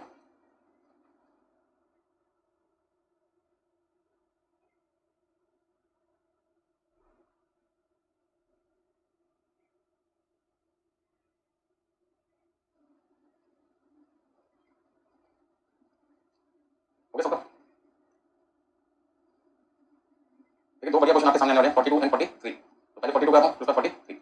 42 में लिखा है comparative profit statement of two quarters of the firm is as under. आपको यहाँ पर इनकम स्टेटमेंट रखी है दो क्वार्टर की, क्वार्टर 1 और क्वार्टर 2 की। क्वांटिटी सोल्ड पहले क्वार्टर में 25 यूनिट है, दूसरे क्वार्टर में कितनी है? 3750 यूनिट है। पहले क्वार्टर में फिक्स्ड एंड वेरिएबल फैक्टर हो गए, ध्यान से सुनना और समझना क्या लिखा, फिक्स्ड एंड वेरिएबल। तो फिक्स्ड एंड वेरिएबल का मतलब क्या है? फिक्स्ड प्लस वेरिएबल दोनों का सम हो गया ना, एंड का मतलब प्लस, तो फिक्स्ड भी और वेरिएबल भी दोनों शामिल है। आप इसे क्या कह सकते हैं कि आप यहाँ पे क्वार्टर 1 और क्वार्टर 2 में आपको क्वेश्चन में क्या दे रखा है?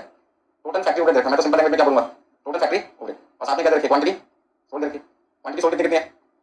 2500 और 3750।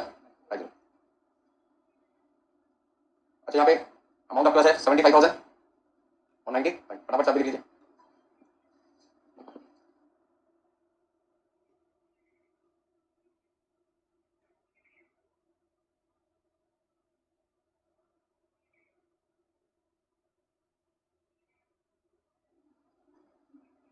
ठीक है, इतना अब क्वेश्चन में आपको याद होगा, मैंने शुरू में आपको बताया था कि ओवरहेड लिखा है, बट हम change in overhead divide by change in quantity करके क्या निकाल सकते हैं? Variable factory overhead per unit निकाल सकते हैं, और उससे क्या निकाल सकते हैं? फिक्स्ड ओवरहेड का अमाउंट भी निकाल सकते हैं। बट अभी क्वेश्चन में in the second quarter direct material cost, direct material price has increased by 20%। अब तो लाइन बटन काम की है, there was a saving of ₹5,000 in fixed overhead in second quarter. कहते हैं सेकंड क्वार्टर है, इसमें आपकी जो फिक्स्ड कॉस्ट है वो पहले क्वार्टर के मुकाबले 5,000 रुपए कम हो गई। अच्छा हम change in cost divide by change in quantity का फॉर्मूला अप्लाई करते हैं। जब हम कहते हैं फिक्स्ड कॉस्ट का डिफरेंस क्या हो? जीरो। आपको याद होगा कि जब हम क्वेश्चन में variable factory overhead per unit निकालेंगे तो फॉर्मूला यूज करते हैं क्या? Change in factory overhead divided by change in quantity sold.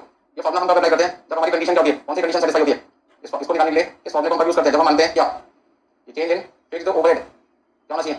Zero. मतलब जो फिक्स ओवरहेड अमाउंट क्वार्टर 1 में वही फिक्स ओवरहेड अमाउंट कितना चाहिए? क्वार्टर 2 में। अब यहाँ तो क्वेश्चन में क्या करें? क्वार्टर 2 में फिक्स कॉस्ट 5,000 रुपए क्या हो गई? कम हो गई। इसमें फॉर्मूले को अप्लाई करने के लिए मुझे अपनी फिक्स कॉस्ट को 5,000 रुपए से करना पड़ेगा, बढ़ाना पड़ेगा। अच्छा यदि फिक्स कॉस्ट बढ़ेगी तो टोटल कॉस्ट भी क्या बढ़ेगी? 5,000। यदि फिक्स ओवरहेड का अमाउंट 5,000 रुपए बढ़ाएंगे तो फिर ऐसे केस में टोटल ओवरहेड भी 5,000 क्या होगी? तो मुझे यहाँ पर मजबूरन 5,000 रुपए बढ़ाना पड़ेगा। एक्चुअल में 95,000 है क्वार्टर 2 में, क्वार्टर 2 में एक्चुअल में कॉस्ट कितनी है? 95। बट इस फॉर्मूले के अंदर आप 95 की जगह किसको इस्तेमाल करोगे? 1 लाख को। क्योंकि जब आप 1 लाख को 75,000 से कंपेयर करोगे तो आपको फिक्स कॉस्ट का डिफरेंस क्या है? जीरो। अब यदि आपने 95,000 को 75,000 से कंपेयर कर दिया तो फिक्स कॉस्ट का डिफरेंस जीरो की जगह कितना होगा? 5,000 होगा। अभी फॉर्मूला क्या देगा? गलत हो जाएगा। तो गलत को सही बनाने के लिए हमने क्या किया? 5,000 पे जो हमने फिक्स कॉस्ट बचा रखी थी वापस क्या कर दी? ऐड कर दी। बढ़ाना नहीं चाहते, सिर्फ फॉर्मूले को सही करने के लिए हमने अपने आप में अपने मन में अपने आप को क्या समझा रहे हैं? यार वेरिएबल कॉस्ट में थोड़ी कमी आई है, कमी तो किसमें आई थी? फिक्स कॉस्ट में। तो फिक्स कॉस्ट की कमी का फर्क फिक्स कॉस्ट पे बनना चाहिए या वेरिएबल पे बनना चाहिए? फिक्स कॉस्ट पे। तो वेरिएबल पे फर्क ना पड़े मुझे क्या करना पड़ेगा? कंपैरिजन 95 करूं 75 से या 1 लाख से? 1 लाख से, बस यही मैं सुनना चाहता था। तो 1 लाख से कंपेयर करूंगा मैं, बताओ कितना आएगा? 25,000 डिवाइड बाय 1250 तो पर यूनिट कितना देगा? 20 रुपए देगा। 20। तो मेरी वेरिएबल कॉस्ट 20 रुपए आएगी per unit, variable overhead variable factor देगा 20 रुपए। अब काम खत्म थोड़ी हुआ। यदि मुझे फिक्स्ड ओवरहेड निकालना है, फिक्स्ड ओवरहेड निकालना है तो मैं फिक्स्ड ओवरहेड पहले किसका निकालूं? क्वार्टर 1 का। क्वार्टर 1 का कैसे निकालूंगा? Total factory overhead, total factory overhead quarter 1 का minus variable factory overhead quarter 1 का मुझे माइनस करना पड़ेगा। और टोटल ओवरहेड में से वेरिएबल ओवरहेड माइनस कर दो तो क्या आता है? Fixed overhead. ये फॉर्मूला मैंने बहुत बार यूज कर रखा है।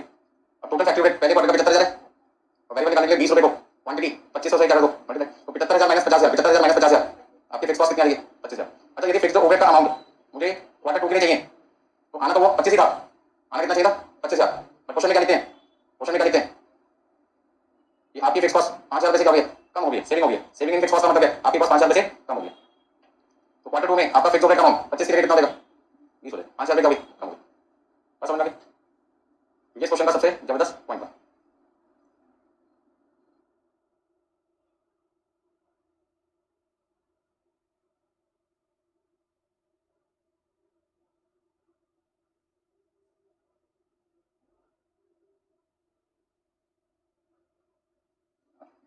फिक्स ओवरहेड इसलिए निकालना पड़ा क्योंकि यहाँ पे टोटल फैक्ट्री ओवरहेड है, ओवरहेड से ओवरहेड निकलता है, तो यहाँ पे तो फिक्स ओवरहेड निकला बाद में इसका नाम क्या पड़ जाएगा, फिक्स कॉस्ट पड़ जाएगा, क्योंकि हमने कहा था fix cost equal to fix overhead, but अभी क्या निकला फिक्स ओवरहेड जो इक्विवेलेंट टू क्या fix cost, but variable overhead not equivalent to variable cost, क्योंकि बीच में प्राइम कॉस्ट आ जाती है। ठीक है ना, ये बात मैंने पहले भी कई बार समझाई थी, variable cost not equal to variable overhead, क्योंकि वेरिएबल कॉस्ट बराबर होती है material plus labour plus variable overhead, तो मटेरियल लेबर क्या होता है प्राइम कॉस्ट होती है, तो वो भी वेरिएबल कॉस्ट का ही पार्ट होता है। तो वेरिएबल कॉस्ट में तीन चीजें आ रही है, पर फिक्स कॉस्ट में सिर्फ फिक्स ओवरहेड आता है, इसलिए फिक्स कॉस्ट इसके ऊपर होता है फिक्स ओवरहेड। तो हमने यहाँ पे फिक्स ओवरहेड निकाल दिया तो हमारा फिक्स कॉस्ट का नाम बन गया। ठीक है ना, चलिए आगे। The other costs and selling price remain the same. Determine the quantity that should have been sold in the second quarter to maintain the same profit per unit as in the first quarter. मतलब बहुत सारी बातें उन्होंने बोल दी। ये कहते हैं अगले साल मतलब अगले क्वार्टर 2 की बात करें, पहले क्वार्टर 2 में हम कितनी क्वांटिटी बनाकर बेचे, मतलब डिजायर से निकालनी है क्वार्टर 2 की। कंडीशन क्या लगा दी उन्होंने, प्रॉफिट पर यूनिट जो फर्स्ट क्वार्टर में होता था, प्रॉफिट पर यूनिट जो फर्स्ट क्वार्टर में होता था वही प्रॉफिट पर यूनिट होना चाहिए सेकंड क्वार्टर में। तो चलो पहले कंपैरिजन करते हैं फर्स्ट क्वार्टर सेकंड क्वार्टर। सबसे पहले हमने क्या लिखा क्वार्टर 1 और क्या लिखा क्वार्टर 2। नेक्स्ट आपका वर्किंग नोट है, इसमें मैंने क्वेश्चन में सेल रहती थी 2,75,000, तो आप बताओ सेलिंग प्राइस पर यूनिट कितनी थी, 2,75,000 रुपए की सेल थी क्वार्टर 1 में, जब मैं कितनी में बेचता था 2500, तो एक मिनट मैंने कितने में बेची होगी 110 में बेची होगी। ठीक है, सेलिंग प्राइस में कोई चेंज नहीं लाना। सेकंड लाइन बोला the other cost and selling price remain the same, selling price करनी है सेम रखनी है, इसमें जो सेलिंग प्राइस क्वार्टर 1 में थी वही सेलिंग प्राइस क्वार्टर 2 में। अच्छा वेरिएबल कॉस्ट पर यूनिट तो पहले क्या था, material cost per unit, material कितना था क्वेश्चन में 87,500, कितनी यूनिट था 2500 का, तो एक रेट बनाने में मटेरियल कितने रुपए का लगता था पहले 35 रुपए। अब वो कहते हैं मटेरियल का जो रेट है वो 20% हाई हो गया, बढ़ गया, तो मटेरियल कितने का हो गया, मटेरियल कितने का हो गया 42 का हो गया, 42 रुपए का हो गया। लेबर कॉस्ट पर यूनिट पे कोई फर्क नहीं पड़ा क्योंकि लेबर कॉस्ट के बारे में कोई जानकारी नहीं करके, तो 62,500 रुपए की लेबर कॉस्ट लगती थी 2500 यूनिट बनाने में, एक मिनट में कितनी होगी 25 रुपए, कोई फर्क नहीं पड़ा क्वार्टर 2 में, अभी कितना पड़ेगा 25। अच्छा variable overhead, variable overhead per unit आपने भी निकाला था कितना, वेरिएबल ओवरहेड पर यूनिट निकाला था कितना 20 रुपए, change in cost divide by change in quantity करके, इस पे भी कोई फर्क नहीं पड़ा 20 रुपए रहेगा। अभी तीनों वेरिएबल कॉस्ट आ गए, जरा इनका सम करके बता दो कितना आएगा ताकि मैं क्या ढूंढ सकूं कंट्रीब्यूशन पर यूनिट। बताओ जल्दी से 35 और 25 हो गए 60 और 20 80, इधर कितना लिखूं 87,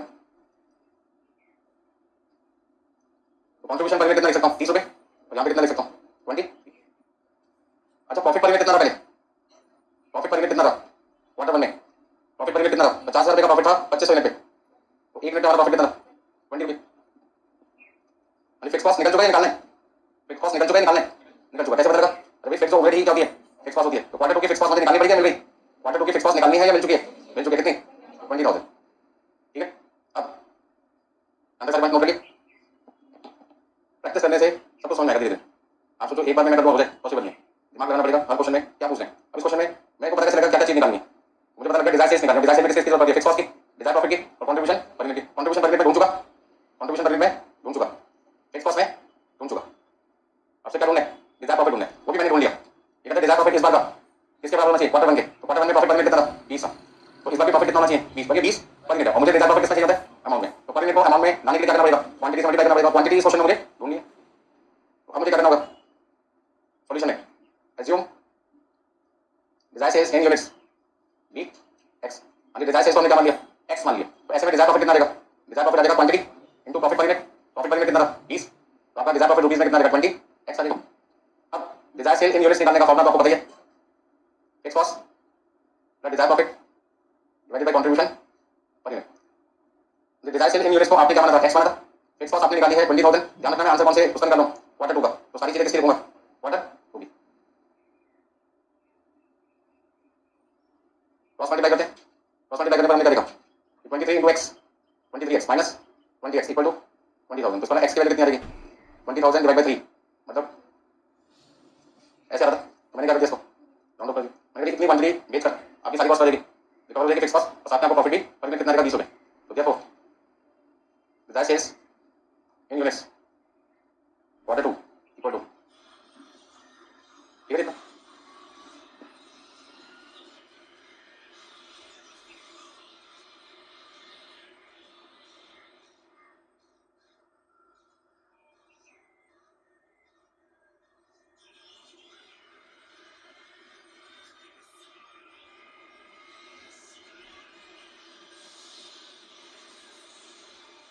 कोई भी कैलकुलेशन आपको तकलीफ दे रही है तो आप उसे दोबारा से समझ सकते हैं मुझसे।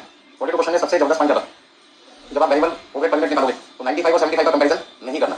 आप यहाँ पे क्रॉस करो और रीजन लिखो, ये जो 95,000 है इसमें फिक्स कॉस्ट 5,000 रुपये क्या कम, और इस फॉर्मूले को यूज करके फिक्स कॉस्ट का डिफरेंस करना चाहिए 0। और यहाँ पे मैं इन दोनों का कंपैरिजन करता हूँ तो फिक्स कॉस्ट का डिफरेंस 0 की जगह जाएगा, मतलब चेंज इन फिक्स कॉस्ट कितनी आ जाएगी 5,000। और यदि आप इसको कंपेयर करते हो तो यहाँ पर आपकी चेंज इन फिक्स कॉस्ट क्या बन चुकी है 0, ठीक है ना, क्योंकि यहाँ पे फिक्स कॉस्ट और यहाँ पे फिक्स कॉस्ट है बराबर, तो उनका डिफरेंस होगा 0, लेकिन कम से कम 5,000 यहाँ पर बराबर। पता कैसे लगा 5 प्लस करना है माइनस करना है, सेविंग इन फिक्स कॉस्ट अंदर है 5,000 कॉस्ट कम होगी तो क्या कर दो बराबर। यदि क्वेश्चन में एग्जाम में ये क्वेश्चन आ जाए तो वहाँ सेविंग की जगह क्या लिखाओ एक्स्ट्रा फिक्स कॉस्ट, तो प्लस की जगह क्या कर दोगे माइनस कर दो, यहाँ पे माइनस कर दोगे और बाद में यहाँ पे जैसे माइनस की जगह क्या कर दोगे प्लस। उसके बाद ये क्वेश्चन पूरा साधारण क्वेश्चन बन गया नॉर्मल, ठीक है। चलिए आज का आखिरी क्वेश्चन, क्वेश्चन नंबर 43। 43 क्वेश्चन बहुत ही बढ़िया क्वेश्चन है, ऐसा सेम क्वेश्चन और भी है यहाँ पर, कौन सा क्वेश्चन नंबर 49। तो एक क्वेश्चन अनसॉल्व मैं करा रहा हूँ, 49 क्वेश्चन सॉल्व है तो कर लेना।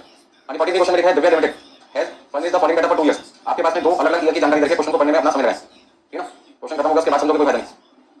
2 साल की जानकारी करके ईयर 1 और ईयर 2। सेल आपके पास है 8 लाख, पी रेशियो कितनी है 50% और मार्जिन ऑफ सेफ्टी रेशियो कितनी है 40%।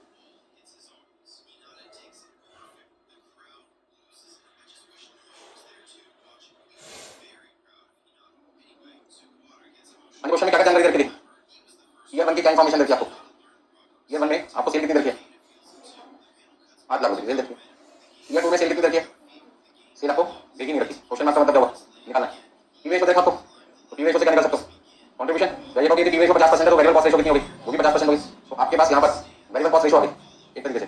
यदि पी रेशियो आपको क्वेश्चन में 50% रखी है तो मतलब मेरी वेरिएबल कॉस्ट रेशियो कितनी आ गई 50%। अच्छा दूसरे केस में पी रेशियो 37.5% है तो वेरिएबल कॉस्ट रेशियो कितनी आ गई 62.5। तो फिर मुझे पूछा ऐसा क्यों होगा, तो वेरिएबल कॉस्ट रेशियो यदि बढ़ रही है तो वेरिएबल कॉस्ट रेशियो बढ़ने का मतलब क्या है, या तो आपकी वेरिएबल कॉस्ट पर यूनिट बढ़ी होगी या सेलिंग प्राइस क्या होगी कम, 2 वजह होते हैं जिसकी वजह से वेरिएबल कॉस्ट रेशियो में फर्क पड़ता है। तो वेरिएबल कॉस्ट रेशियो कैसे निकालते हैं, variable cost per unit upon selling price per unit, variable cost per unit upon selling price per unit. अब ये रेशियो यदि बढ़ रही है इंक्रीज होते हुए दिखाई दे रही है तो उसकी 2 वजह, पहली वजह क्या हो सकती है या तो वेरिएबल कॉस्ट पर यूनिट क्या होगी बढ़ गई, मेरे 5 रुपए से 6 रुपए हो गया, 6 रुपए से 7 हो गया, या सेलिंग प्राइस 50 रुपए से 40 हो गई, 30 हो गई, 20 हो गई, सेलिंग प्राइस क्या होगी कम। अब क्वेश्चन को पढ़ने के बाद पता चलेगा कि वेरिएबल कॉस्ट रेशियो बढ़ने की वजह वेरिएबल कॉस्ट है या फिर सेलिंग प्राइस है। वेरिएबल कॉस्ट बढ़ने की कौन सी वजह वो तो क्वेश्चन पढ़ने के बाद ही पता लगेगा वेरिएबल कॉस्ट है या सेलिंग प्राइस है, ठीक है। आगे देखो क्या लिखा, मार्जिन ऑफ सेफ्टी रेशियो देखा आपको, मार्जिन ऑफ सेफ्टी रेशियो देखा 40%, तो इस वाला बीपी सेल्स रेशियो कितनी होगी 60% होगी। आगे देखिए क्वेश्चन में क्या लिखा है, there has been substantial saving in fixed cost in year 2 due to the restructuring process. कहते हैं अगले साल ईयर 2 में आपके फिक्स्ड कॉस्ट में सेविंग हुई थी, सेविंग का मतलब बचत होगी, बचत का मतलब फिक्स्ड कॉस्ट ईयर 1 के मुकाबले क्या लगी थी कम लगी थी। अब कितनी कम लगी थी, पिछले क्वेश्चन में 5,000 रखा था और इस क्वेश्चन में नहीं रखा, दिमाग खराब कर दिया। और ये तो कह रहे कि फिक्स्ड कॉस्ट कम हो गया ईयर 2 में और ये नहीं बता रहे कितनी कम हो गई, तो ऐसी अधूरी जानकारी कोई फायदा नहीं वाली, ठीक है। The company could maintain its sale quantity level in year 1 in year 2 by reducing the selling price. हां जिस बात को मैं जानना चाहता था कि मेरी वेरिएबल कॉस्ट रेशियो क्यों बढ़ी उसकी वजह पता लग गई, वेरिएबल कॉस्ट पर यूनिट पे फर्क नहीं पड़ा, किस पे फर्क पड़ा सेलिंग प्राइस। इसका मतलब इस क्वेश्चन में मुझे 2 बहुत अच्छे पॉइंट मिल गए। कौन कौन से 2 अच्छे पॉइंट मिल गए, वेरिएबल कॉस्ट पर यूनिट मान लो x रुपीस है, कितने x rupees per unit year 1 में, तो ईयर 2 में भी कितने x है, कैसे पता लगा, कैसे पता लगा, वेरिएबल कॉस्ट रेशियो बढ़ती हुई दिखाई दे रही है, वेरिएबल कॉस्ट रेशियो बढ़ती हुई दिखाई दे रही है पिछले साल के मुकाबले, मतलब ईयर 2 में वेरिएबल कॉस्ट रेशियो ईयर 1 के मुकाबले क्या ज्यादा है। तो वेरिएबल कॉस्ट रेशियो बढ़ने की 2 वजह हो सकती है, या तो वेरिएबल कॉस्ट पर यूनिट बढ़े या सेलिंग प्राइस घटे। लास्ट टाइम क्वेश्चन में क्या लिखा है सेलिंग प्राइस घट गई, इसमें वेरिएबल कॉस्ट पर यूनिट पे कोई फर्क नहीं पड़ा, नहीं पड़ा। इसका मतलब ईयर 1 में यदि वेरिएबल कॉस्ट पर यूनिट मान लीजिए एज्यूम करते हैं x रुपीस तो ईयर 2 में भी पर यूनिट कितनी है x है। और दूसरा जबरदस्त पॉइंट जो बच्चों ने इंग्लिश पर छोड़ दिया, द कंपनी को maintain sale quantity level in year 1 in year 2, ये लाइन क्या कहती है, कंपनी ने जितनी क्वांटिटी ईयर 1 में बेची थी, मान लो 5 यूनिट बेची थी, कितने में बेची थी उतनी ही यूनिट्स उन्होंने किसमें बेची है। तो इसका कंपनी की वेरिएबल कॉस्ट यदि मेरे को रुपीस में निकालना हो तो मैं x इनटू क्या करूंगा भाई, x इनटू भाई मतलब कि rupees x Y rupees x Y, क्या समझ में आया मुझे। इस क्वेश्चन में कंपनी की जो वेरिएबल कॉस्ट ईयर 1 में वही वेरिएबल कॉस्ट किसमें ईयर 2 में, यही इस क्वेश्चन का सबसे मेन पॉइंट है। अब मुझे क्वेश्चन में क्या मिल चुका है, कुछ भी नहीं मिला, तो क्वेश्चन में क्या मिल गया, कुछ नहीं मिला, और कहूंगा बहुत कुछ मिल गया, क्या बहुत कुछ मिल गया कि वेरिएबल कॉस्ट ईयर 1 की किसके बराबर है ईयर 2 के, या ईयर 2 की वेरिएबल कॉस्ट किसके बराबर है ईयर 1 के। अब ध्यान दीजिए 2 मिनट के लिए, वेरिएबल कॉस्ट रेशियो कितनी है 50%, तो 8 लाख का 50%, 8 लाख का 50% कितना हुआ 4 लाख। तो इस बार अगले साल की वेरिएबल कॉस्ट कितनी होगी 4 लाख की होगी। वेरिएबल कॉस्ट मैंने कैसे निकाली है, sales into variable cost ratio, तो 8 लाख का 50% कितना हुआ 4 लाख, मेरा कंट्रीब्यूशन कितना देगा यदि मुझे निकालना है तो, ठीक है। अब इसी फॉर्मूले को ध्यान में रखते हुए मैं सेल निकाल सकता हूँ, variable cost equal to sale into variable cost ratio. यदि मुझे क्वेश्चन में सेल निकालनी पड़े तो सेल निकालने के लिए मैं क्या करूंगा, सेल निकालने के लिए क्या करूंगा, वेरिएबल कॉस्ट डिवाइड बाय, ये कर सकता हूं या नहीं कर सकता, कर सकता हूं। अब मुझे ईयर 2 की वेरिएबल कॉस्ट मिल गई और ईयर 2 की वेरिएबल कॉस्ट रेशियो मिल गई, तो इस फॉर्मूले का यूज करके मेरा सॉल्यूशन नंबर 1 आ जाएगा जो भी है। तो सॉल्यूशन का पहला आंसर सेल्स वैल्यू कौन सी है ईयर 2 की equal to variable cost second year का variable cost ratio, second year से क्या कर दो राइट, तो वेरिएबल कॉस्ट कितनी थी 4 लाख और रेशियो कितनी थी 62.5%, कितना लेंगे। अब बहुत सारे बच्चे इस बात पे दुखी रहते हैं कि 4 लाख आपको कहां से मिला, तो उसके लिए मैंने उनको क्या समझाया, ये तो वर्किंग नोट है, इस प्रॉब्लम का सॉल्यूशन देगा कि जो वेरिएबल कॉस्ट फर्स्ट ईयर की है अमाउंट में वही वेरिएबल कॉस्ट अमाउंट में सेकंड ईयर की है। और यदि मुझे फर्स्ट ईयर की वेरिएबल कॉस्ट 4 लाख मिल गई, मतलब ये अमाउंट इक्विवेलेंट टू 4 लाख है, तो ये अमाउंट भी इक्विवेलेंट टू क्या होगा 4 लाख ही होगा। ठीक है। तो पहला आंसर मेरे को मिल चुका है कितना, 6,40,000। अब दूसरा आंसर क्या पूछा है उन्होंने, आपसे पूछा है फिक्स कॉस्ट बताइए, और साथ ही क्या पूछा है बीपी सेल। एक काम करता हूँ पहले बीपी सेल निकाल लेता हूँ। अरे बीपी सेल निकाल लेता हूँ। अच्छा क्वेश्चन में हमें क्या दे रखी थी, क्वेश्चन में हमें एमओएस रेशो भी दे रखी थी, क्या दे रखी थी एमओएस रेशो कितनी थी 40% ऑफ। उसका मतलब बीपी सेल भी तो निकल सकती है इससे, बीपी सेल्स रेशो कितनी, ये तो 60% निकल जाएगी। और ये 70। अब यदि आपका सेल आ चुकी टोटल टोटल सेल आ चुकी है और बीपी सेल्स रेशो भी दे रखी है, दोनों को क्या कर दो मल्टीप्लाई, तो एक ही साथ लिखना सारे पंच। अब बीपी सेल रेशो ईयर 2 का निकालना है, तो मैं क्या कहूँगा sales year 2 multiply by BP sales ratio, BP sales ratio कौन सी होगी ईयर 2, तो कितना लिखूंगा 6,40,000 की सेल है और 70 कितना था 78.125 कितना लिखूँ, अरे 6,40,000 का 78.125% कितना देगा 5 लाख। अब सबसे आसान काम क्या, सबसे आसान काम क्या फिक्स कॉस्ट निकालना, क्योंकि फिक्स कॉस्ट निकालने के लिए यदि किसी क्वेश्चन में आपको बीपी से मिल जाए, आपको बीपी से मिल जाए तो आप उसे पी रेशो से क्या कर दो मल्टीप्लाई कर दो। और ये ध्यान रखना कि सारी चीजें कौन सी है ईयर 2, यदि 5 लाख रुपए मेरी बीपी से है और ईयर 2 की पी रेशो मुझे दे रखी है, ईयर 2 की पी रेशो मुझे दे रखी है 37.5%, तो कितना आंसर लिखूंगा 1,87,500। तो कई बार इंस्टीट्यूट जो आंसर बाद में निकलना था वो पहले बोलते थे, तो हमने बड़े तेज हैं, हम लोग 3 जगह बोल दी, पहले हमने आंसर थर्ड निकाला उसके बाद सेकंड निकाला, सेकंड निकाला। तो सारे पॉइंट्स एक बार फिर से समझ लो। इस क्वेश्चन में इन्होंने कहा कि क्वांटिटी हर साल हम सेम रखना चाहते हैं, क्वांटिटी हम रखना चाहते हैं सेम, पर उसकी कंडीशन क्या थी सेलिंग प्राइस को घटाना चाहते हैं। ये पॉइंट इस क्वेश्चन का सबसे जबरदस्त पॉइंट है, जहां से मुझे दो इन्फॉर्मेशन मिली। पहली इन्फॉर्मेशन मिली क्वांटिटी में सेम रखना चाहता हूं, दूसरा वेरिएबल कॉस्ट रेशो बढ़ रही है और उसकी बढ़ने की दो वजह हो सकती है, या तो वेरिएबल कॉस्ट बढ़ने पड़े या सेलिंग प्राइस घटे। उन्होंने कहा सेलिंग प्राइस हमने क्या कर दी कम, इस पर वेरिएबल कॉस्ट बढ़ने पे कोई फर्क नहीं पड़ा, ये बात हमने पकड़ ली, वेरिएबल कॉस्ट बढ़ने पे कोई फर्क नहीं पड़ा, क्वांटिटी पे फर्क नहीं पड़ा, पर में फर्क नहीं पड़ा, वेरिएबल कॉस्ट तो उनके प्रोडक्ट पे भी कोई फर्क नहीं पड़ेगा ना। एक पर मान लो 10 रुपए, क्वांटिटी भी 10,000 है, तो 10 को 10,000 से मल्टीप्लाई करूंगा कितना आएगा 1 लाख, 10 को 10,000 से मल्टीप्लाई करूंगा कितना आएगा 1 लाख, एग्जांपल के तौर पे बोल रहा हूं। तो जब परिमेय सेम हो गया, क्वांटिटी सेम हो गया, तो उनका प्रोडक्ट भी सेम हो गया। ये बात इस क्वेश्चन का सबसे मेन पॉइंट बन गया, क्योंकि मुझे ईयर 1 की वेरिएबल कॉस्ट मिल गई 4 लाख रुपए, जिसे मैंने फटाफट से क्या बोला यही वेरिएबल कॉस्ट किसकी है ईयर 2 की, क्यों because variable cost per unit and quantity sold वो था same in year 1 and year 2। Year 2 की वेरिएबल कॉस्ट ईयर 1 की वेरिएबल कॉस्ट के क्यों बराबर है, तो इसका जवाब मैंने क्या दिया कि variable cost per unit and quantity sold वो था same in year 1 and year 2। तो जब क्वांटिटी और पर यूनिट दोनों इंफॉर्मेशन सेम होती है तो उनका प्रोडक्ट भी सेम होता है ना। बस समझ में नोट कर लीजिए सारे पॉइंट्स।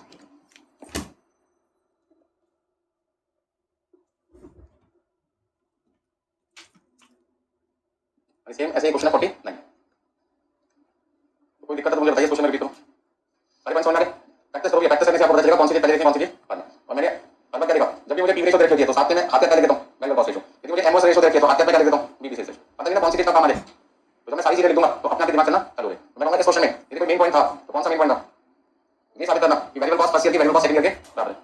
नोट कर लिया सबने, फाइनल आंसर नोट कर लीजिए और हो गया तो काम खत्म आज का, आज का चैप्टर भी खत्म हो गया।